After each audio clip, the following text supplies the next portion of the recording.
Saudara-saudara sekalian yang saya muliakan, selanjutnya akan kita bahas tentang mengapa filsafat pendidikan Islam penting dipelajari. Ada beberapa alasan sehingga mata kuliah ini penting untuk dipelajari. Yang pertama, filsafat pendidikan Islam memberi landasan dan sekaligus mengarahkan kepada proses pelaksanaan pendidikan yang berdasarkan ajaran Islam. Yang kedua, filsafat pendidikan akan membantu mahasiswa dalam melakukan kritik dan koreksi terhadap proses pelaksanaan pendidikan. Yang ketiga, filsafat pendidikan yang dipelajari akan bantu saudara-saudara dalam melakukan evaluasi terhadap metode dari proses pendidikan Islam. Yang berikutnya adalah dengan belajar filsafat pendidikan Islam akan membantu para perancang pendidikan dan orang-orang yang melaksanakan pendidikan Islam itu dalam sebuah negara seperti di Indonesia atau di Thailand atau di Malaysia atau dimanapun untuk membentuk pemikiran yang sehat tentang proses pendidikan Islam. Saudara-saudara sekalian, bagaimana tentang pendekatan dan metode perkuliahan yang akan kita laksanakan?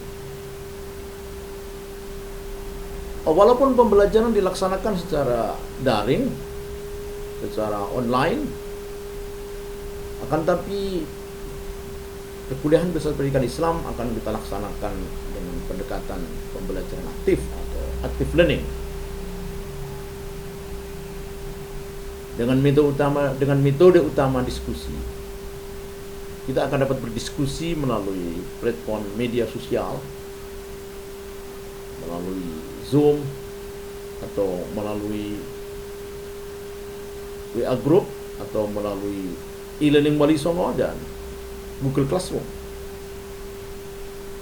Selain itu juga tentunya ada metode penugasan, ceramah, serta metode reading text atau textbook analysis.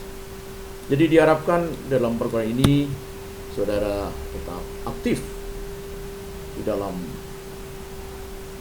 mempelajari filsafat pendidikan.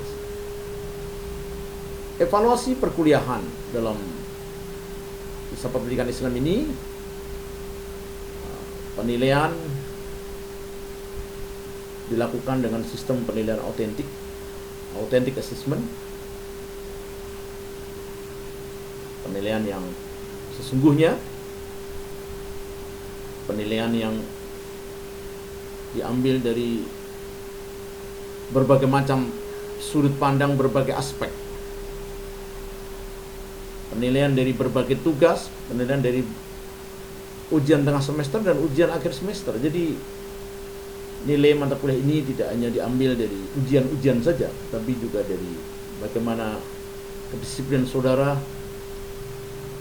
dalam hadir pada setiap perkuliahan, aktivitas saudara, partisipasi aktif saudara dalam perkuliahan. Saudara-saudara sekalian, para mahasiswa yang saya banggakan, ada beberapa hal yang harus diperhatikan selama saudara mengikuti perkuliahan ini. Yang pertama, mahasiswa harus memenuhi presentasi kehadiran minimal 75%. Tidak boleh kurang. Jika saudara kurang dari 75%, maka saudara akan diblokir oleh sistem sehingga saudara tidak dapat memperoleh nilai. Maka tolong ini benar-benar diperhatikan. Yang berikutnya, mahasiswa harus aktif memberikan kontribusi kepada kelas, memberikan respon, komentar, atau bantu pemakalah, memberikan klarifikasi, dan lain-lain. Melalui diskusi-diskusi yang nanti akan dilaksanakan melalui berbagai platform IT, saudara bisa aktif dalam memberikan kontribusi pemikiran. Ya, ketika mahasiswa menguasai materi yang disampaikan, yakni mampu menyampaikan dan menjelaskan dengan baik tentang topik yang dipresentasikan, saudara akan diminta untuk mempresentasikan topik-topik tertentu dan saudara harus menguasainya. Mahasiswa harus memiliki perilaku dan sikap yang baik serta berpakaian yang sopan ketika mengikuti perkuliahan di kelas. Ketika saudara mengikuti perkuliahan secara online tatap muka, maka saudara harus berpakaian yang sopan dan rapi. Tidak boleh hanya menggunakan kaos atau bahkan hanya pakai kaos singlet. Tidak diperkenankan. Saudara harus tetap berpakaian rapi dan sopan. Saudara juga diwajibkan untuk menjaga hubungan yang harmonis dan menghindari sikap permusuhan dengan sesama mahasiswa dan juga dengan dosen. Dalam perkataan saudara, dalam tulisan-tulisan saudara, dalam setiap diskusi harus memperhatikan etika bertutur kata, etika berbahasa, sehingga akan mewujudkan hubungan yang baik sama mahasiswa maupun dengan dosen.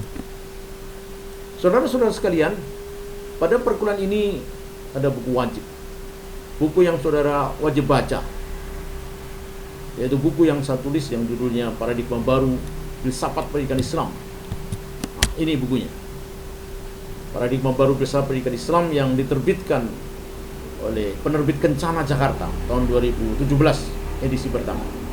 Ini sudah edisi yang kedua. Saudara bisa memperolehnya itu di toko-toko buku online, atau saudara bisa meminjam pada kakak tingkat saudara. Saudara-saudara para mahasiswa yang saya banggakan, selamat belajar. Belajar keras adalah jihad menuju sukses masa depan. Belajar sungguh-sungguh adalah perjuangan menuju sukses masa depan. Tidak ada keberhasilan tanpa usaha yang sungguh-sungguh.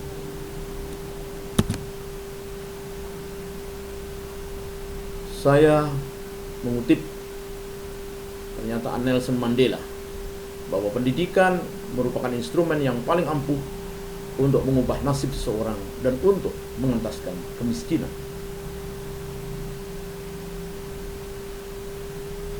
Pendidikan merupakan instrumen yang paling ampuh untuk mengubah nasib seseorang. Nasib saudara bisa berubah jika saudara belajar dengan sungguh-sungguh. Jika nasib saudara berubah menjadi lebih baik, maka saudara akan memperoleh manfaat, akan memperoleh banyak sekali manfaat, baik manfaat material maupun manfaat non material, fisik maupun non fisik, materi maupun nilai, sehingga saudara akan menjadi orang yang kaya, baik kaya secara material maupun kaya secara imaterial, kaya akan nilai, kaya akan nilai-nilai kebaikan dan kebenaran, sehingga saudara akan menjadi manusia yang bisa beradaptasi, manusia yang bijaksana, seperti yang diinginkan oleh perkuliahan filsafat pendidikan Islam ini. Supaya saudara menjadi manusia yang mencintai kebijaksanaan. Demikian apa yang bisa saya sampaikan. Terima kasih dan mohon maaf apabila ada kekurangan. Wallahul muwaffiq ila aqwamit thoriq. Assalamualaikum warahmatullahi wabarakatuh.